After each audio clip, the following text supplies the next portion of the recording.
Summer holidays வந்தாச்சு, நம்ம GT ஹாலிடேஸும் வந்தாச்சு. GT holidays, south India's number 1 travel brand. Stone bench மற்றும் 2D என்டர்டைன்மெண்ட் தயாரிப்பில் கார்த்திக் சுப்ராஜ் இயக்கத்தில் சூர்யா நடிக்கும் ரெட்ரோ வெற்றி நடை போடுகிறது. Periyar Maniammai institute of science and technology, Thanjavur. Civil engineering with specialization in GIS, remote sensing and more. இப்போ வயசானவங்க எல்லாருமே கேட்பாங்க, என்ன தெருவுக்கு தெரு ஏன் IVF சென்டர் இருக்குன்னா அந்த அளவுக்கு இருக்கு அங்கே பேஷண்ட்ஸ். அதனால தான் இட்ஸ் கம்மிங். அவங்களுக்கு இல்லாத டிஃபிகல்ட்டிஸ் வந்து நமக்கு இருக்கு. ஆன்சஸ்டர்ஸ்க்கு ஈஸியாக இருந்த விஷயங்கள் இப்போ நமக்கு டெக்னாலஜியோட நம்ம அதை வந்து அச்சீவ் பண்ண வேண்டியிருக்கு. அதே விஷயத்தை ஜென்ரலாக பார்க்குறப்ப எல்லாரும் சொல்லுவாங்க, எல்லாமும் பழக்கமும் இருக்கு, ஆனால் அவங்களுக்குலாம் குழந்தை பிறகுது.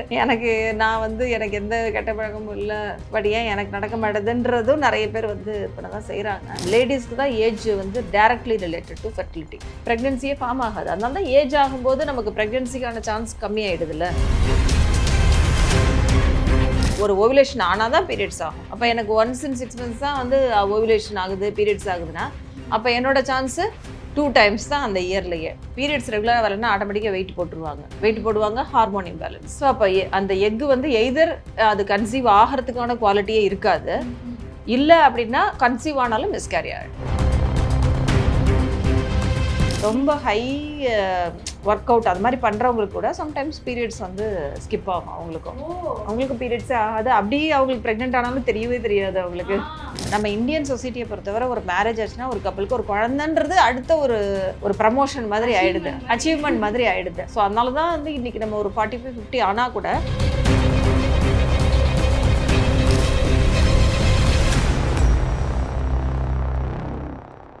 ஸோ எப்பயுமே உங்ககிட்ட நம்ம நிறைய பேசுவோம் மேம். இந்த தடவை இன்ஃபர்டிலிட்டி பற்றி பேஸ்டாக நம்ம பேசலாம் அப்படின்றத முடிவு பண்ணியிருக்கோம். அண்ட் முக்கியமாக இப்போது டு ஸ்டார்ட் வித் இங்கே நான் சில போர்ட்லலாம் பார்த்துருந்தேன், ஸ்மோக்கிங் வந்து how it effects males infertility and so இருந்தது. ஸோ அதை பற்றி எங்களுக்கு டீட்டெயில்டாக ப்ரஷ் பண்ண முடியுமா? அதை பற்றி இது ஒரு நல்ல டாபிக் ஆக்சுவலாக. ஏன்னா அவேர்னஸ் இருக்கும்போது தான் நிறைய பிரச்சனைகள் வந்து அதோட ரூட் எங்கே அப்படின்றதே நமக்கு வந்து தெரியாது. So of course smoking is not good for ஹெல்த்துன்றது நமக்கு எல்லாருக்குமே தெரியும். ஸோ அதில் இருக்கிற சில கெமிக்கல்ஸ் வந்து இந்த ஸ்பெர்முடைய குவாலிட்டி, பர்டிகுலர்லி மொட்டிலிட்டியை வந்து அஃபெக்ட் பண்ணும். ஸோ பட் ஜென்ரலாக பார்க்குறப்ப எல்லாரும் சொல்லுவாங்க, எல்லாமும் பழக்கமும் இருக்குது, ஆனால் அவங்களுக்குலாம் குழந்தை பிறகுது. நான் வந்து எனக்கு எந்த கெட்ட பழக்கமும் இல்லை, பட் ஏன் எனக்கு நடக்க மாட்டேதுன்றதும் நிறைய பேர் வந்து இப்போ தான் செய்கிறாங்க. பட் சில விஷயங்கள் சயின்டிஃபிக்காக ப்ரூவன் என்ன அப்படின்னா, smoking definitely it will affect the quality of the sperm, particularly chain smokers. ரொம்ப அதிகமாக நிக்கோட்டின் வந்து அவங்க எடுக்கிறப்ப தான் இதாகும். ப்ளஸ் இப்போ பேசிவ் ஸ்மோக்கிங்கும் வந்து இம்பார்ட்டன்ட். இப்போ வந்து வீட்டிலே இப்போ ஸ்மோக் பண்ணிக்கிட்டே இருக்காங்க அப்படின்னா கட்டாயமாக அந்த வீட்டில் இருக்கவங்களுக்கு ஆட்டோமேட்டிக்காக அவங்க வந்து பேசிவ் ஸ்மோக்கர் ஆகிடுறாங்க. ஸோ இது நாட் ஓன்லி அது பேசிவ் ஸ்மோக்கிங் வந்து டெஃபினட்டாக அது ஃபீமேலுக்கும் வந்து நிக்கோட்டின் வந்து it is injurious to health. But எக்ஸாக்டாக இதுதான் பண்ணோம் அப்படின்னு நம்ம வந்து சொல்ல முடியாது. பட் டெஃபினட்டாக ஹெல்த்தில் வந்து it can have an impact. ஏன்னா ரத்த குழாய் எல்லாத்துலேயுமே ஒரு கன்ஸ்ட்ரிக்ஷன் அது வந்து இந்த நிக்கோட்டின் வந்து ப்ரொடியூஸ் பண்ணும் கெமிக்கல். மூணாவது என்னன்னா, நாளைக்கு குழந்தை பிறந்தாலும் சின்ன வயசுலேருந்தே அது வந்து நிக்கோட்டினுக்கு எக்ஸ்போஸ் ஆக ஆரம்பிச்சிடும். அதோட அந்த குழந்தைக்கு என்ன ஒரு மைண்டில் ஆகிடும்னா, ஸ்மோக்கிங் அப்படின்றது என்னவோ ஒரு காமனான விஷயம். வீட்டில் இப்போ ஃபாதரோ மதரோ என்ன செய்கிறாங்களோ அது அந்த குழந்தைய பொறுத்தவரை அது வந்து ஒரு நார்மல் திங் அப்படி தானே இருக்கும். ஸோ அந்த குழந்தைங்க வந்து நாளைக்கு ஃப்யூச்சர் ஜென்ரேஷனும் அதே லைனில் தான் வந்து இருக்கும். Okay, smoking is injurious to health. அது அஃப்கோர்ஸ் நம்ம அதை தான் ஃபஸ்ட்டு பார்த்தோம். அது மாதிரி எல்லாமே நம்ம கெட்ட வழக்கங்கள்னு வச்சுருக்கிற நிறைய விஷயங்கள் எல்லாமே வந்து it affects the health. Of course indirectly it affects the fertility also. எந்த அளவுக்கு நம்ம ஹெல்த்தியாக ஃபுட் எடுக்கிறோம், நம்மளுடைய ஹேபிட்ஸ் எந்த அளவுக்கு ஹெல்த்தியாக இருக்குது, அந்த அளவுக்கு நமக்கு வந்து ஃபெர்டிலிட்டி ப்ராப்ளம்ஸ் ரெடியூஸ் ஆகும். அதனால தான் நம்மளுடைய ஆன்சஸ்டர்ஸ்க்கு ஈஸியாக இருந்த விஷயங்கள் இப்போ நமக்கு டெக்னாலஜியோட நம்ம அதை வந்து அச்சீவ் பண்ண வேண்டியிருக்கு. அதே விஷயத்தை டெக்னாலஜியோட ஹெல்ப்போட இல்லைன்னா அட்லீஸ்ட் ஒரு 20-30% பீப்புள் வந்து பேபி இல்லைன்ற ப்ராப்ளம் வந்து அந்த அளவுக்கு இப்போ வந்து இன்க்ரீஸ் ஆயிடுச்சு. ட்ரூ. இப்போ வயசானவங்க எல்லாருமே கேட்பாங்க, என்ன தெருவுக்கு தெரு ஏன் IVF சென்டர் இருக்குன்னா அவ்வளோ பேஷண்ட்ஸ் இருக்காங்க, அவ்வளோ பேருக்கு டிஃபிகல்ட்டி இருக்குது கன்சீவ் ஆகிறதுல. அதனால தானே அப்போ ஒரு இன்ஃபர்டிலிட்டி சென்டர் வந்து ரன் ஆகணும்னா அட்லீஸ்ட் ஃபியூ பேஷண்ட்ஸ் அங்கே வந்தால் தானே ரன் ஆகும். அந்த அளவுக்கு இருக்குது அங்கே பேஷண்ட்ஸ். அதனால தான் இட்ஸ் கம்மிங். அவங்களுக்கு இல்லாத டிஃபிகல்ட்டிஸ் வந்து நமக்கு இருக்குது. அதை வந்து பட் டெக்னாலஜி இருக்கிறதுனால we are able to overcome that. Okay.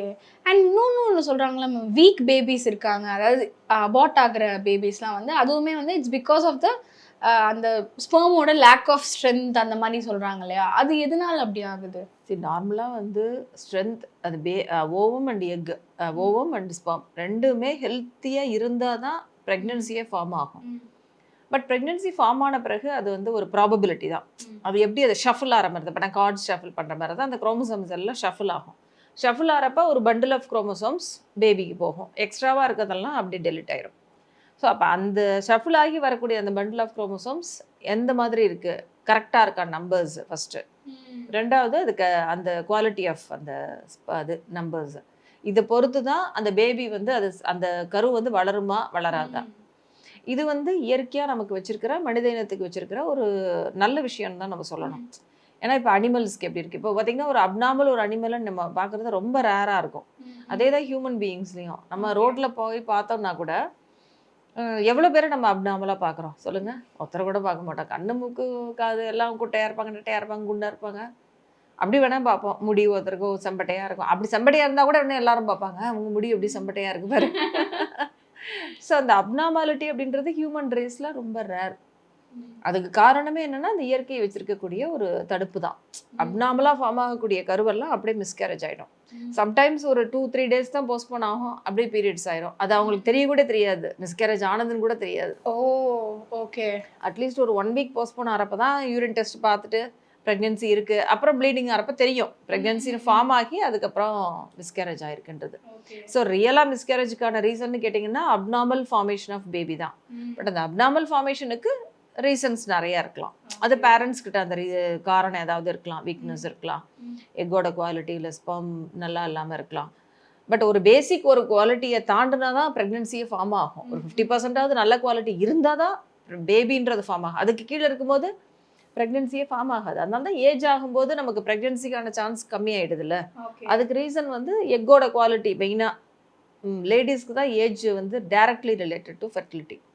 So எக்கோட குவாலிட்டி போகிறப்ப ஆட்டோமேட்டிக்காக ப்ரெக்னென்சி சான்சஸ் ரெடியூஸ் ஆயிரும் அவங்களுக்கு. அண்ட் பிசிஓஸ்மே அப்படிதான். அந்த அது வந்து இன்ஃபர்டிலிட்டிக்கு வந்து ரொம்ப அது ரெண்டுமே இன்டர் கனெக்டடாக இருக்கிற மாதிரி நிறைய கைனாக் சொல்லி நம்ம கேட்டிருக்கோம்ல. PCOS is definitely leads to இன்ஃபர்டிலிட்டின்றது, அதை பற்றி சொல்லுங்களேன். இப்போ பிசிஓவில் இருக்கவங்களுக்கு பீரியட்ஸ் இர்ரெகுலராக இருக்கும், பீரியட்ஸே வராது. ஸோ அப்போ என்ன ஆகும், 2 monthsக்கு ஒரு தடவை வரும், 3 monthsக்கு ஒரு தடவை வரும், 4 months ஒரு தடவை வரும், சில பேருக்கு 6 months. அப்போ அவங்களுக்கு ஆட்டோமேட்டிக்காக சான்சஸ் வந்து கம்மியாயிடுது. ஸோ ஓவுலேஷனே ஒரு ஓவுலேஷன் ஆனால் தான் பீரியட்ஸ் ஆகும். அப்போ எனக்கு ஒன்ஸ் இன் 6 months தான் வந்து ஓவுலேஷன் ஆகுது, பீரியட்ஸ் ஆகுதுன்னா அப்போ என்னோட சான்ஸு 2 times தான் அந்த இயர்லேயே. ஸோ இது டைரெக்டாக பிசிஓ வந்து அஃபெக்ட் ஆகிடும். டைரெக்டாக பிசிஓ எப்படி ஃபெர்டிலிட்டி அஃபெக்ட் ஆகுது, இது ஒன்று. இப்போ இன்டெரக்டாக எப்படி அஃபெக்ட் ஆகுதுன்னு பாருங்கள். இப்போ பீரியட்ஸ் ரெகுலராக வரலன்னா ஆட்டோமேட்டிக்காக வெயிட் போடுவாங்க, ஹார்மோன் இம்பேலன்ஸ். இந்த ஹார்மோன் இம்பேலன்ஸ் என்ன பண்ணுன்னா எக் குவாலிட்டியை வந்து நல்லா அஃபெக்ட் பண்ணிடும். ஸோ அப்போ அந்த எக்கு வந்து எய்தர் அது கன்சீவ் ஆகிறதுக்கான குவாலிட்டியே இருக்காது, இல்லை அப்படின்னா கன்சீவ் ஆனாலும் மிஸ்கேரி ஆகிடும். ஈவன் அவங்களுக்கு ப்ரெக்னென்சி பாசிட்டிவ்னு வந்து அதுக்கப்புறம் கூட மிஸ்கேரேஜ் ஆகிறதுக்கான வாய்ப்புகள் பிசிஓ பீப்புளுக்கு அதிகமாக இருக்கும் மற்றவங்களோட கம்பேர் பண்ணும்போது, because of the poor egg quality. And அவங்களுக்கு ஐடென்டிஃபை பண்ணுறதுக்குமே கஷ்டமாக இருக்கும்ல, சின்ஸ் அவங்களுக்கு எப்பயுமே அந்த டேட்ஸ் மாறுறதுனால மேபி அதுவும் வந்து. ஸோ அப்போ இப்போ ஃபெர்டில் பீரியடை மட்டும் கரெக்டாக வந்து கண்டுபிடிச்சு அந்த டயத்தில் மட்டும் டுகெதராக இருக்கணும், இப்படிலாம் நிறைய பேர் இருக்காங்க. அந்த ஓவுலேஷன் டைம். ஸோ அதை கண்டுபிடிக்கிறது அவங்களா கண்டுபிடிக்கிறது டிஃபிகல்ட்டாக இருக்கும். நம்ம இப்போ ஸ்கேனில் பார்க்குறப்ப நமக்கு கரெக்டாக தெரியும் எக் ஃபார்ம் ஆகுதா இல்லையான்னு. பட் சில பேர் வந்து இப்போ அதே மாதிரி பேபி வேணுங்கிறது ரெண்டுமே டிஃபிகல்ட்டாக இருக்கும். இர்ரெகுலர் பீரியட்ஸ் இருக்கவங்களுக்கு கரெக்டாக பீரியட் சைக்கிள்ஸ் வருதுன்னா தான் ஃபெர்டைல் பீரியட் என்னன்றதை கண்டுபிடிக்க முடியும். அந்த டயத்தில் they can have relationship to achieve a baby. Yes. And சில பேர் இப்படி சொல்லுவாங்க இல்லையா, இப்போ இந்த PCOS and other problems related இருக்கிறப்போ அது எப்படி அஃபெக்ட் ஆகுது, அண்ட் தென் எப்படி அதுக்குள்ளேருந்து வெளில வரணும் அப்படின்றது நிறைய டாக்டர்ஸ் நம்ம கேள்விப்பட்டிருக்கோம். பட் பிசிஓஸ் வர்றதுக்கான ரீசனே என்னவா இருக்கும்? மேபி சில பேர் வந்து மேரேஜ்க்கு அப்புறம் ஈவன் ஆஃப்டர் 1 baby அவங்களுக்கு அது ஆகுது இல்லையா, அதை நீங்கள் எப்படி பார்க்குறீங்க? ஆஃப்டர் 1 baby அவங்களுக்கு பிசிஓஸ் வருதுன்றது ஏன் அது அப்படி ஆகுது? ஸோ இது வந்து பை நேச்சர். ஓவரீஸுடைய அப்பியரன்ஸ் பார்த்தீங்கன்னா ஒரு பிசிஓவோட மைல்டு அப்பியரன்ஸ் எல்லாருக்குமே இருக்கும் ஸ்டார்டிங்கில். பட் சில பேருக்கு தான் அது ரியலாக அதோடைய பவர்ஃபுல்லாக அந்த பிசிஓ வெளில வந்து அது ஒரு டிசீஸாக கன்வெர்ட் ஆகுது, இல்லை ப்ராப்ளம் கொடுக்குது. நிறைய பேருக்கு நீங்கள் ஸ்கேனில் எல்லாமே கரெக்டாக இருக்கும், பீரியட்ஸ் ரெகுலராக இருக்கும், பேபிஸ் இருக்கும், எந்த இஷ்யூஸுமே இருக்காது. ஜஸ்ட் லைக் தட் ஒரு ஜென்ரலாக ஒரு செக்அப் பண்ணலாம் அப்படின்னு ஒரு ஸ்கேனில் பார்த்தா 2 ஓவரியும் பிசிஓவாக இருக்கும். ஆனால் அவங்களுக்கு எந்த சிம்டம்ஸுமே இருக்காது. ஸோ இப்படி இருக்காங்க. ஸோ பிசிஓன்றது வந்து நம்ம அந்த ஓவரியோட அப்பியரன்ஸை மட்டும் வச்சு we cannot decide. Okay. But of course நம்மளோட லைஃப் ஸ்டைல் மாறுறப்ப, மெயினாக நம்ம வெயிட் அதிகமாகிறப்ப இந்த பிசிஓ அப்பியரன்ஸ் ஆல்ரெடி இருக்குது, ஓவரிஸில் பிசிஓக்கான அந்த நேச்சர் டெண்டன்சி இருக்குது அப்படின்னா அவங்களுக்கு அது ஃபுல் ப்ளோன் அந்த பிசிஓவோட எல்லா ப்ராப்ளம்ஸும் வந்துடும். ஸோ மெயின் வந்து வெயிட் கெயின், அதை அவாய்ட் பண்ணிட்டாலே நமக்கு ஒரு பிசிஓ டெண்டன்சி இருக்குது. இப்போ நான் ஒரு பேஷண்ட்டுக்கு இப்போ நான் ஆல்ரெடி இரகுலர் பீரியட்ஸ் இருக்குது, மேரேஜுக்கு முன்னாடின்னு வச்சுக்கோங்க, ஒரு 18 வயசு 19 வயசில் வராங்க. அப்படி வரவங்களுக்கு பிசிஓ இருக்குது, இரகுலர் ஆயிடுச்சு பீரியட்ஸ்னா அப்பயே நான் சொல்லிவிடுவேன், உங்கள் லைஃப்பில் இனி ப்ரெக்னென்சியை அதான் அப்பார்ட் ஃப்ரம் ப்ரெக்னென்சி வெயிட்டே போடக்கூடாது. ஒன்லி டியூரிங் ப்ரெக்னென்சி நீங்கள் வெயிட் ஏறலாம். இதை மட்டும் ஞாபகம் வச்சுட்டா ஃபர்தராக ஃபியூச்சரில் உங்களுக்கு இந்த பிசிஓ வந்து எந்த பிரச்சனையும் பண்ணாது. ஸோ இது ஒன்று தான் ஞாபகம் வச்சுக்கணும். மெயினாக அதுதான் ரியல் ரீசன், அதுதான். ஸோ எல்லாருக்குமே ஓவரீஸ்ன்றது வந்து சில பேருக்கு கிளியர் பிசிஓவே இருக்கும், சில பேருக்கு லைட்டாக இருக்கும். கிளியர் பிசிஓட அப்படியே அதை ஃபுல் ப்ளோன் இது இப்படி தான் பிசிஓனா இப்படி தான் இருக்கும், ஓவரின்னா அப்படியே இருக்கும் கரெக்டாக. அதே மாதிரி அந்த பிசிஓ அந்த பாலிசிஸ்டிக் ஓவரியில் அந்த ஓரத்தில் பார்த்தீங்கன்னா அப்படியே முத்து முத்து முத்து முத்தாக இருக்கும். ஓவரியோடைய ஒரு ஓரத்தில் முத்து மாலை மாதிரி இருக்கும். உள்ளுக்குள்ளே இருக்கிறதுலாம் அப்படியே திக்காக எக்கோஜெனிக்காக ஒயிட்டாக இருக்கும் உள்ளே இருக்கிற டிஷ்யூஸ்லாம். அது வெளியில் உள்ள கேப்சூல் வந்து நல்லா திக்காக தெரியும். இதெல்லாம் வந்து டிப்பிக்கல் ஓவரியோடைய அப்பியரன்ஸ். ப்ளஸ் அதோட வால்யூம் அதிகமாக இருக்கும், பெருசாக இருக்கும் ovary compared to normal ovary. So இந்த மாதிரி எல்லாமே கரெக்டாக ஒரு ஓவரிக்கு பிசிஓக்கு இருக்குது அப்படின்னா அது எல்லாருக்கும் அப்படி இருக்காது. அதான் சில பேருக்கு அந்த டெண்டன்சி டுவர்ட்ஸ் பிசிஓன்றது நமக்கு பார்க்கும்போதே தெரியும். ஒரு ஓவரி நல்லாயிருக்கும், ஒரு ஓவரி வந்து அந்த பிசிஓவோட கேரக்டரோட இருக்கும். ஸோ இந்த மாதிரிலாம் இருக்கவங்கள நம்ம முதல்ல வார்ன் பண்ணிட வேணாம், வெயிட் மட்டும் போட்டுறாதீங்க, போட்டிங்கன்னா இது அவ்வளோதான் பவர்ஃபுல் ஆயிரும். அண்ட் இப்போ சில பேருக்கு நீங்கள் சொல்கிற மாதிரி இப்போ பீரியட்ஸ் ரெகுலராக வந்தாலுமே சில பேருக்கு பிசிஓஸ் இருக்குன்ற மாதிரி தானே. It's not about delaying of periods. So இப்போ சில பேருக்கு ரொம்ப எக்ஸ்ட்ரீமாக வலிக்கும் இல்லை, நான் நிறைய பேர் சொல்லி கேள்விப்பட்டிருக்கேன். ரொம்ப அதாவது அவங்களால அதை எக்ஸ்பீரியன்ஸே பண்ண முடியாது, அந்த அளவுக்கு அவங்க பெயின் கில்லர் இல்லாமல் அவங்களால they can't survive the periods. அது why is it so? ஏன் அது சின்ன வயசுலேருந்து எல்லாருக்குமே இந்த கேள்வி இருக்கும். அஃப்கோர்ஸ் என்னன்னா இப்போ எப்படி நமக்கு வந்து இப்போ ஒரு பல்லு வளருதுன்றது ஒரு நார்மல் ப்ராசஸ். ஆனால் சில பேருக்கு செம்ம பெயினாக இருக்குது இல்லையா? பர்டிகுலர்லி இந்த விஸ்டம் டூத் எவ்வளோ பிரச்சனை பண்ணுது. இப்போல்லாம் நிறைய பேருக்கு அது கோணலாக தான் வளருது. நம்மளுடைய ஜால ஸ்பேஸே இல்லை விஸ்டம் டூத்துக்கு, அந்த லாஸ்ட் மோலாருக்கு அந்த பல்லுக்கு நமக்கு இடமே இல்லை. ஸோ அதனால எல்லாருக்குமே வந்து இப்படி நேரம் வளர்றதுக்கு பதிலாக ஹரிசாண்டலாக தான் வளருது. அந்த ப்ராசஸ் நார்மலாக வளர்கிற ப்ராசஸே சிவியர் பெயின்ஃபுல்லாக இருக்கும். ஈவன் குழந்தைங்களுக்கு கூட பல்லு வளர்றப்ப பார்த்தீங்கன்னா அந்த டயத்தில் அழுதுகிட்டே இருக்குங்க, சாப்பிடாதுங்க. It's a normal process. But something is happening, அதனால தான் அந்த பெயின் இருக்குது. அதே தான் யூட்ரஸ்க்கும். ஸோ அப்போ பீரியட்ஸ் டயத்தில் வாட் இஸ் ஹேப்பனிங், கர்ப்பப்பை நல்லா சுருங்கி விரியறப்ப தான் உள்ளே இருக்கிற ஜவ்வு பிரிஞ்சு அது கர்ப்பவாய் ஓப்பன் ஆகி வெளில வரும். ஏன்னா கர்ப்பவாய் எப்பவுமே டைட்டாக க்ளோஸ் ஆகிருக்கும். ஸோ இப்போ இந்த ப்ராசஸ் கர்ப்பப்பை சுருங்கிறது, உள்ளே இருக்கிற ஜவ்வு பிரிஞ்சு வர்றது, ப்ளஸ் கர்ப்பவாய் விரியறது, இது மூணுமே இட்ஸ் சம்திங் நியூ. அந்த டயத்தில் மட்டும்தான் நடக்குது, மற்ற நேரத்தில் இருக்காது. ஸோ இப்போ இந்த ப்ராசஸ் எல்லாருக்கும் ஒரே அளவு பெயினை உண்டாக்காது. ஒரு சிலருக்கு தெரியும், ஒரு சிலருக்கு ஒன்றுமே தெரியாது, ஒரு சிலருக்கு பயங்கர பெயின்ஃபுல்லாக அவங்களோட குவாலிட்டி ஆஃப் லைஃபே அஃபெக்ட் ஆகும். அண்ட் சில பேருக்கு இந்த வெஜைனல் பெயின் இருக்கும்னு கூட சொல்லுவாங்க. ஸோ அந்த ஹோல் ஏரியா இப்போ கர்ப்பப்பைன்னு வச்சுக்கோங்க. இப்போ கர்ப்பப்பைக்கு என்னென்ன நரம்பெல்லாம் சப்ளை பண்ணுது, அந்த நரம்பு வேற எங்கெங்கெல்லாம் சப்ளை பண்ணுது, பேக்கு, லோவர் அப்டமன், அந்த upper part of legs, thighs. So அதோட ரிலேட்டட் எல்லா ஏரியாலையும் அந்த ரேடியேஷன், அந்த பெயின், அதாவது ரேடியேட்டிங் பெயின்னு சொல்கிறது. ஸோ அந்த ரெஃபர்ட் பெயின்னு சொல்லலாம். ஸோ அதனால தான் நமக்கு ஒரு இடத்துல நமக்கு ஒரு ப்ராப்ளம் இருந்தால் கூட அங்கே மட்டும் இல்லாமல் அந்த நர்வ் சப்ளை பண்ணுற எல்லா இடத்துலையுமே அந்த பெயின் இருக்கும். ஸோ அதனால தான் மற்ற இடத்துலையும் உங்களுக்கு வந்து அந்த பீரியட்ஸ் டயத்தில் பெயின் இருக்கும். அண்ட் சில பேர் வந்து இந்த மாதிரி விஷயங்கள் வந்து கைட் பண்ணுவாங்க. பர்த் கண்ட்ரோல் பில்ஸாக இருக்கட்டும், இல்லைனா other sexual, what term can I use, prevention from contraception சொல்லலாமா?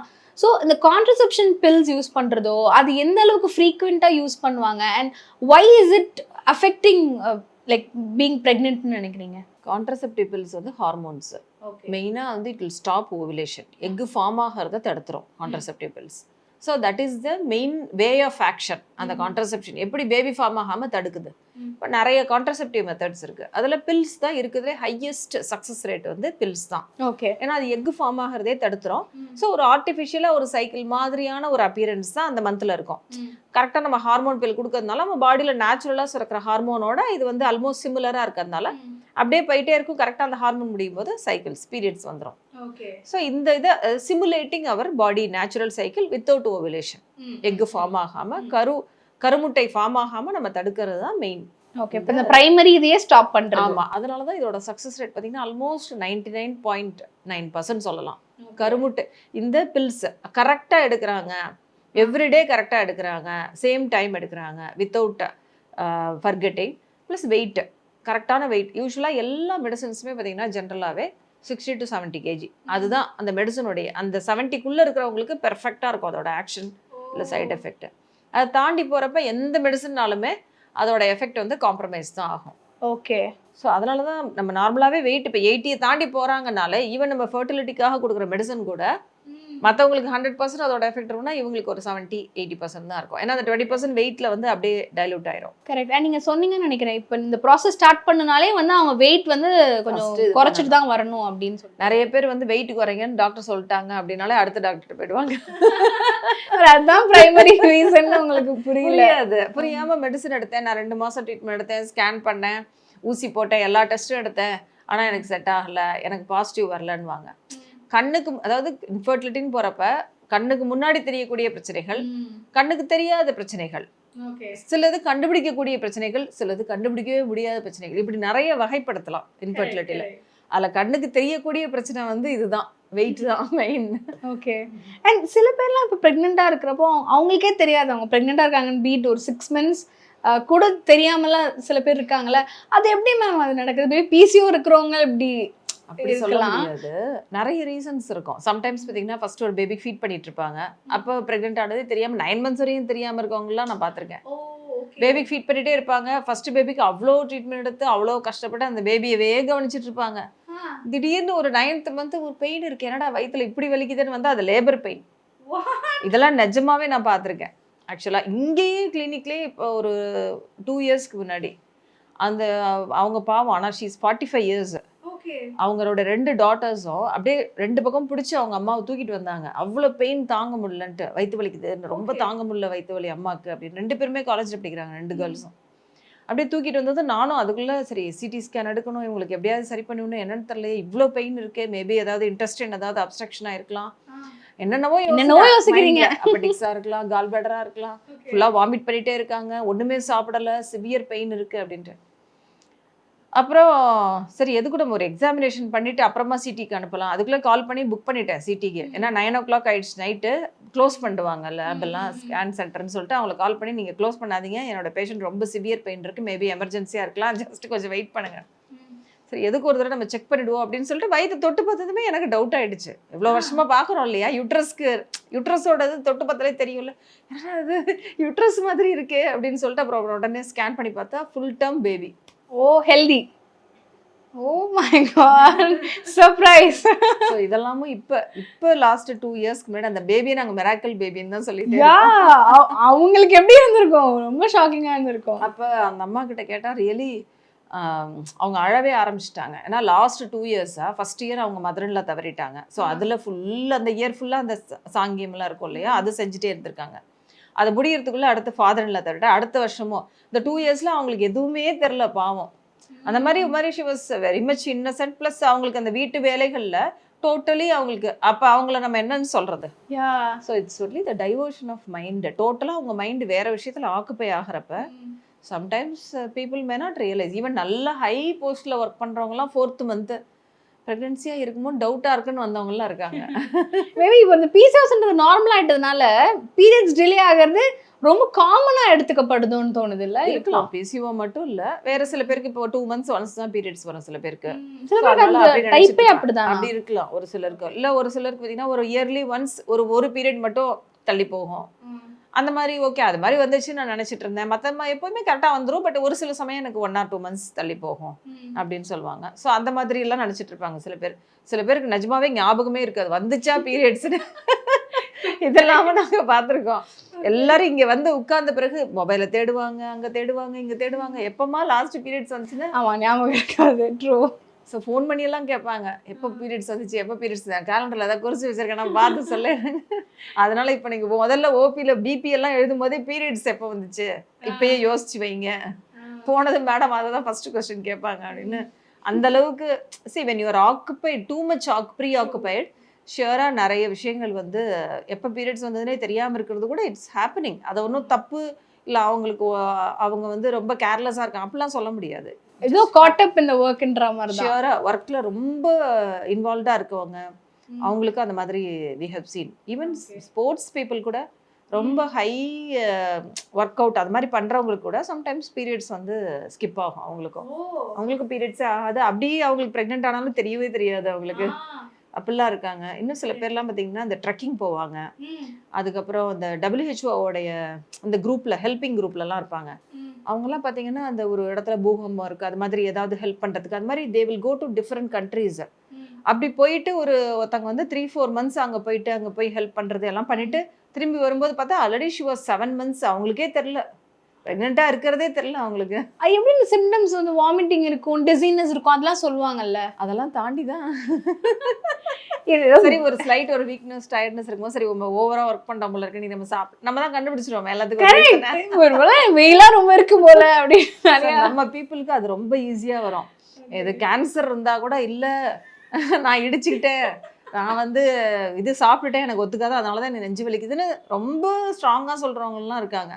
இல்லம்மா உங்களுக்கு இந்த மாதிரி கட்டி இருக்குமா, இது வந்து கேன்சர் கட்டிமா அப்படின்னு சொன்னா, இல்லை டாக்டர் என் பேரன் பந்து விளையாடும்போது மேலே பட்டுச்சு அதனால தான் எனக்கு இந்த கட்டி வந்துச்சு. சரி அவங்கள போய் நம்ம வந்து இதை ப்ரூவ் பண்ண முடியாது, but these things do happen. அதுக்காக சொன்னேன் இது ரொம்ப ஒரு காமனான விஷயன்றதுக்காக. அண்ட் டு க்ளோஸ் வித் இந்த ஏர்லி மெனோபாஸ் இப்போ நடக்குதுல்ல மேம், அது ஏன் நீங்கள் நினைக்கிறீங்க? ஏன்னா இப்போ நீங்கள் சொன்ன மாதிரி இப்போ 45 yearsல இருக்கவங்க திடீர்னு ப்ரெக்னெண்ட்டாக இருக்கிறது நம்ம பார்க்குறோம். பட் நிறைய பேர் முன்னாடி அந்த 60s அப்படி தான் அந்த மெனோபாஸ் ஆகும்னு நம்ம பார்த்துருப்போம். இப்போ ரொம்ப ஏர்லியாக பீட் ஒரு 40sல 50sல ஆகிறதுலாம் நீங்கள் எப்படி பார்க்குறீங்க? ஆக்சுவலாக நம்ம இந்தியன் லேடிஸோட menopausal age 52. 45 to 52 is considered as normal. Less than 40 தான் ப்ரீமெச்சூர் மெனோபாஸ். ஸோ இப்போ ஆக்சுவலாக நாங்கள் பார்க்குறோமே ஆல்மோஸ்ட் சிமிலராக தான் இருக்குது. பட் இப்போ வந்து என்னென்னா முன்னாடிலாம் 50 தாண்டும் போதே வி வில் பி அலர்ட். ஐயோ 50க்கு அப்புறம் பீரியட்ஸ் வருது, ஏதாவது ப்ராப்ளம் ஆகிட போகுதுன்னு சொல்லிட்டு ஹிஸ்டெக்டமி பண்ண காலம்லாம் உண்டு.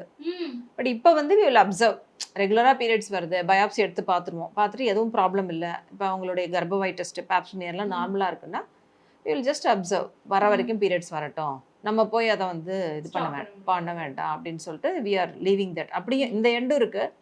சடனாக பார்த்தீங்கன்னா இந்த இப்போ ஃபர்டிலிட்டிக்குன்னு வருவாங்க, வரும்போது பார்த்தா தே வில் பி ஒன்லி 34, 35 நீங்கள் சொல்கிற மாதிரி ஏர்லி அந்த மாதிரி இருப்பாங்க. ஆனால் அவங்களோட ஏஎம்ஹெச்னு ஒரு ஹார்மோன் பார்ப்போம், அதாவது எவ்வளோ எக் ரிசர்வ் இருக்குன்னு பார்க்குறது. அதை வச்சு தான் நம்ம வந்து அவங்களுக்கு ஃபர்டிலிட்டிக்கான சான்சஸ் எவ்வளோ இருக்குது, அவங்களுக்கு என்ன மெடிசன் கொடுக்கலாம், என்ன டோசேஜ் தேவை, அதெல்லாம் நம்ம அப்போ தான் டிசைட் பண்ண முடியும்.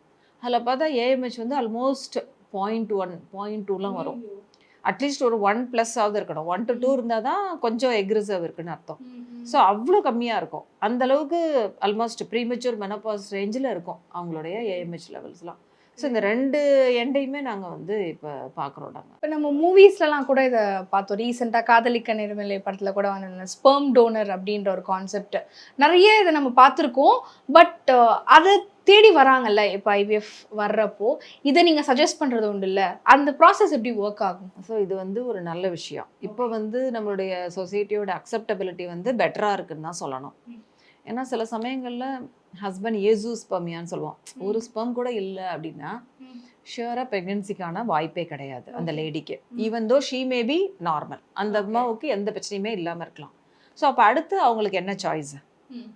அப்போ ஒரு ஹெல்த்தியான ஒரு ஸ்பெர்ம் டொனேஷனாக கிடைக்கும் பொழுது they can have their own baby. அந்த அம்மாவுடைய எக்கு பட் ஸ்பெர்ம் மட்டும் இதில் கிடைக்கும், அவங்களுடைய கர்ப்பப்பையில் தான் அது வந்து வளரப்போகுது.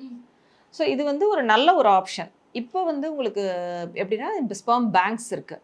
ஸோ அப்போ வந்து ஃபஸ்ட்டே வந்து மேட்ச் பண்ணுவோம். இப்போ அந்த ஹஸ்பண்ட் அண்ட் ஒய்ஃபோடைய பிளட் குரூப் என்ன, இவங்களுடைய கண் அந்த உள்ளே இருக்கிற பாப்பா இருக்குல்லையே அந்த கலர், அதுக்கப்புறம் அவங்களுடைய ஹேர் கலர், ஹைட்டு, இவங்களுடைய ஸ்கின் கலர். ஸோ இதெல்லாம் வச்சு ஆல்மோஸ்ட் சிமிலர் ஓரளவுக்கு மேட்ச் ஆகிற மாதிரியாக இருக்கக்கூடிய ஸ்பெர்ம் வந்து டொனேஷனாக எடுத்து ஃபஸ்ட்டு ஸ்டெப் இப்போ இவங்களுக்கு எல்லாமே நல்லா இருக்குது, ஒன்றுமே பிரச்சனை இல்லை, யங் ஏஜ் அப்படின்னா will go for IUI, intrauterine insemination சொல்கிறது. ஸோ அப்போ கரெக்டாக கருமுட்டை வளருதான்னு பார்த்துட்டு அந்த கருமுட்டை கரெக்டாக வெடிக்கிற டயத்தில் அந்த ஸ்பெர்ம்ஸ் வந்து நல்லா க்ளீன் பண்ணி அதுக்கு நிறைய நல்ல ஒரு மெடிசன்ஸ்லாம் இருக்குது, அதெல்லாம் போட்டுட்டு அதை கர்ப்பப்பைக்குள்ளே செலுத்திடுவோம். செலுத்துறப்ப அது ப்ரெக்னென்சியாக ஃபார்ம் ஆகிறதுக்கான வாய்ப்பு இருக்குது. இப்போ அடுத்த ஸ்டெப் இதை தாண்டி என்னென்னா, இப்போ அட்லீஸ்ட் ஒரு அடுத்தது IVF. இப்போ இவங்களுக்கே ஏஜ் அதிகமாகிடுச்சு அப்படின்னா அதுக்கு அடுத்தது வந்து நெக்ஸ்ட் IVF தான் நம்ம போகணும். ஸோ IVF போகிறப்ப இதே மாதிரியே மேட்ச் பண்ணி கரெக்டாக அந்த ஸ்பெர்ம்ஸ் வந்து நம்ம அதை வச்சு அந்த பேபி ஃபார்ம் பண்ணி இவங்க யூட்ரஸ்குள்ளேயே வைக்கலாம். இப்போ இவங்களுக்கு ஏஜ் அதிகமாக இப்போ எப்படி மேல் டோனர்னு பார்க்குறோமோ அதே மாதிரி ஃபீமேல் ஓம் டோனரும் இப்போ வந்து ரொம்ப காமனாக இந்த ப்ரோக்ராம் போயிட்டுருக்கு. இதுவும் நம்ம வந்து ஒரு வரவேற்கத்தக்க விஷயம். ஏன்னா நம்ம என்னதான் சொன்னாலும் நம்ம இந்தியன் சொசைட்டியை பொறுத்தவரை ஒரு மேரேஜ் ஆச்சுன்னா ஒரு கப்பலுக்கு ஒரு குழந்தைன்றது அடுத்த ஒரு ப்ரமோஷன் மாதிரி ஆயிடுது, அச்சீவ்மெண்ட் மாதிரி ஆயிடுது.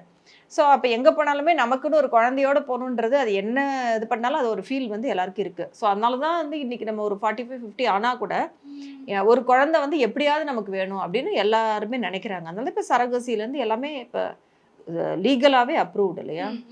ஸோ அதே மாதிரி இப்போ இவங்களுக்கு ரொம்ப ஏஜ் ஆகிடுச்சு, பட் ஹஸ்பண்டோட ஸ்பெர்ம்ஸ் நல்லா இருக்குனாலும் will go for egg toner.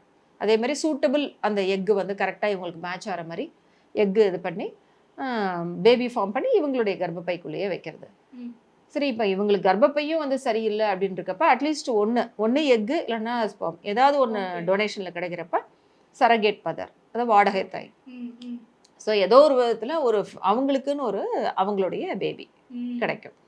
So அதனுடைய நோக்கம் வந்து இதுதான், அவங்களுடைய ஒரு ஹாப்பினஸ்க்காக, அந்த கப்பலுடைய ஒரு ஹாப்பினஸ் அதுக்காக பண்ணுறது தான் அது. முதல்லலாம் ஒரு 20 இயர்ஸ்க்கு முன்னாடிலாம் இதை அக்செப்ட் பண்ணவே மாட்டாங்க, பட் இப்போ வந்து அக்செப்ட் பண்ணிக்கிறாங்க. ஆமாம், இப்போ ஹஸ்பண்ட்ஸே நம்ம எக்ஸ்பிளைன் பண்ணி இந்த மாதிரி இருக்குது, நீங்கள் வந்து ஸ்பெர்ம் டொனேஷனுக்கு போகலாம், இல்லைனா எக் டொனேஷனுக்கு நீங்கள் அக்செப்ட் பண்ணுறீங்களா அப்படின்னு நம்ம கவுன்சில் பண்ணுறப்ப நிறைய பேர் வந்து அதை அக்செப்ட் பண்ணிக்கிறாங்க. இதை வந்து எல்லாருக்கும் போய் நம்ம சொல்லி எல்லாருக்கிட்டையும் வீட்டில் பர்மிஷன் வாங்கணும்னு அவங்களுக்கு அவசியம் இல்லை. ஹஸ்பண்ட் ஒய்ஃபு கடையில் அந்த விஷயம் இருக்கணும், அவங்களுக்கு மட்டும் தான் தெரியும். இந்த மாதிரி வந்து அவங்க 2 பேரும் அஃப்கோர்ஸ் சைன் பண்ணணும் கன்செப்டில், பட் மற்றவங்களுக்கு தெரியணும்னு அவசியம் இல்லை. மோஸ்ட்லி கரெக்டாக மேட்ச் பண்ணுறதுனால பெருசாக ஒன்றும் டிஃப்ரென்ஸ் வந்து தெரியாது. Thank you so much for the informative, நிறைய இன்ஃபர்மேட்டிவான டேர்ம்ஸ்லாம் நீங்கள் யூஸ் பண்ணி எனக்கு சொன்னீங்க. Thank you so much. Thank you. Summer holidays வந்தாச்சு, நம்ம GT ஹாலிடேஸும் வந்தாச்சு. GT holidays, south India's #1 travel brand. Stone bench மற்றும் 2D என்டர்டைன்மெண்ட் தயாரிப்பில் கார்த்திக் சுப்ராஜ் இயக்கத்தில் சூர்யா நடிக்கும் ரெட்ரோ வெற்றி நடை போடுகிறது. Periyar Maniammai Institute of Science and Technology, Tanjavur. Civil engineering with specialization in GIS, remote sensing and more.